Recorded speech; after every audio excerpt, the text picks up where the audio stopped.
Hands-on demonstration on data processing and data management. Address, barangay and municipality columns. Next, we have address. Hindi po natin gagalawin yung address kasi sila namang input niyan, sila mas nakakaalam sa address nila. Next is, for barangay, okay lang din yan as is. But next, proceed tayo sa column S, yung ating municipality column. So we need to add additional columns since this one is coded. Naka-code po siya. So right-click lang po tayo sa ating T2. Then, mag-insert na ng bago. We have muni or municipality, then underscore code. Ayan. Then, yung na-discuss po natin kahapon, paano po kapag may mga hide sa cell. So, to unhide, double-click lang po, ilalagay yung cursor ng mouse in between T and U until maging double arrow po siya. Double-click, or pwede din pong i-drag ko na lang manually. Ayan. Okay po. So, next, we'll check our code. So, check muna natin yung municipality sa ating dictionary. Ayan. Sa ating dictionary, kapag yung value niya is 1, it's town A. Pag 2, town B. 3, town C, and so on. So, kailangan po nating ilang conditions na yan. So, if yung value ng ating S2 is equal to 1, it's town A,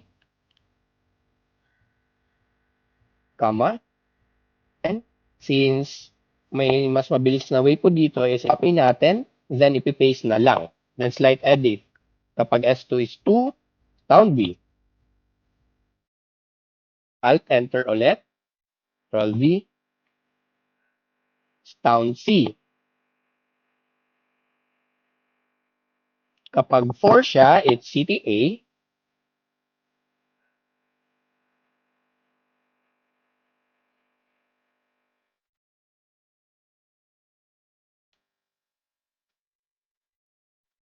Yan. So, ipipaste lang ulit na until malagay natin lahat ng conditions. Ayan. Ito yung kagandahan ng gagamit tayo ng Alt-Enter sa ating formula bar. Kasi kung wala tayong Alt-Enter, makikita nyo mamaya, sobrang chaotic ng formula natin, especially if may mag-review ng gawa natin.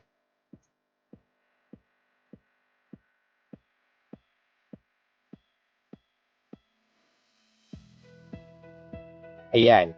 Ito yung advantage pag naka-Alt-Enter tayo. Malinis tingnan, makikita agad natin yung mga cases. Kapag wala po kasi siyang Alt-Enter, ito po yung itsura ng formula natin. Tuloy-tuloy siya. Yan. Kung may magbabasa ng formula nyo, na ganyan, na block siya tuloy-tuloy, medyo nakakahilo. Right? Kaya mas maganda, again, best practice, kapag ganito na may mga cases, i-alt-enter na lang natin, easily visible agad kung ano yung mga case na kailangan nating i-identify or ipapa-identify natin kay Excel. You press enter, ayan, automatic na detect ng Excel na 1 is town A. Tapos, pag short ulit, lalagay natin yung cursor ng mouse sa lower right until maging sync, double click, ayan, na-detect na ng Excel, we have town A, town B, town C, and so on. Pansin natin, we have NA, ayan, yung mga NA. If hindi natin in-apply yung data validation, pwede naman na i-manual or pwedeng i-filter, yan, isa-sort. But for now, halimbawa, gusto kong i-check kung lahat ba ng may code ay kung ano lang yung nakalagay sa ating data dictionary. So if natatand po natin yung ating data validation, we go to our data tab. Ayan. Then, we go to our data validation. Ayan. Then our list. And our source. Ayan. Hassle po mag-type, right? Ayan. May papalabasin tayo magic. Ayan. Papalabasin natin yung nakatagong cell. Tagong worksheet, I mean. So, right-click po tayo.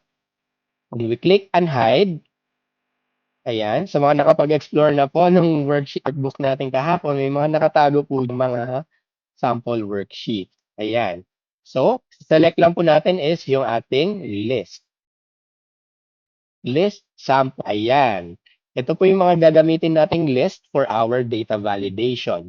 Sa mga ginamit pa din po yung file nila kahapon, kindly take note lang na napagpalit yes and no dito sa ating list sample worksheet. Okay po, again, sa mga gumagamit po nung file natin kahapon, take note lang na yung work, pati itong 9, red, ay napagpalit yung 0 and 1 sa yes or no na code. Okay, kindly change na lang po. Sir, yung CI4 dapat po 6. Yes po, check. Check po natin yung formula natin. Namali ako ng type. Hindi ko napalitan. Sorry. Ayan. 6. Thank you po. So, kindly take note po. 1, 2, 3, 4, 5, 6. Then, yung corresponding niya is town ABC and city ABC. Ayan. So, once we click, enter, apply lang natin sa rest ng ating formula. Column. Okay po. Again, we have our list. So, to check if lahat ba ng nakalagay or lahat ng nag-apply ay galing sa towns ABC or city ABC, click lang natin yung T2, Control-Shift down, then data validation. Now, napalabas na natin yung list, sample na worksheet list. Palitan natin yung source. Punta tayo sa list, sample. Andito yung town. Ay, wala. Hindi kasama yung town. Okay, so we'll have to do it manually if ganon. So we'll have to cancel this one, data validation for now. So, we'll leave it as is muna with that. Mamaya na tayo sa ating mga conditional formatting and other functions. Okay? So, what else enter? Ayan.